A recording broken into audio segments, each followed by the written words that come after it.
Here's a quickie video showing you the pre-clean mode, which is a game changer with the TM6 and the TM5 if you have a cook key. So we're sliding across to the left and choosing pre-clean.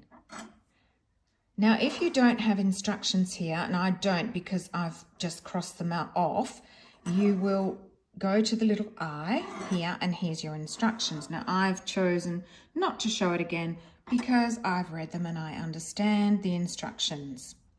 So we'll cross out of that. Now, it's just puff pastry. I've put warm water in because of the butter in the puff pastry.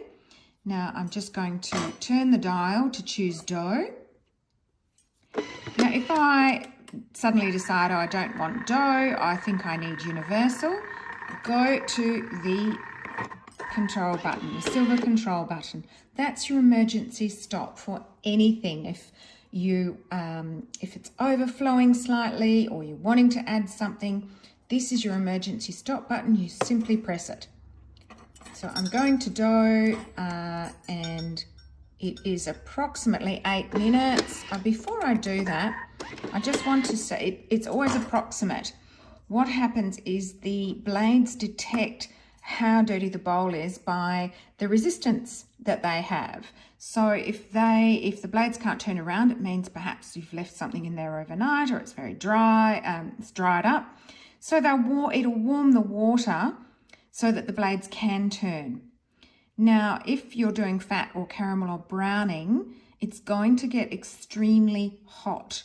So be very careful. Do not touch the bowl after it's finished. Leave it to sit for a while before you actually tip the water out and give it a rinse.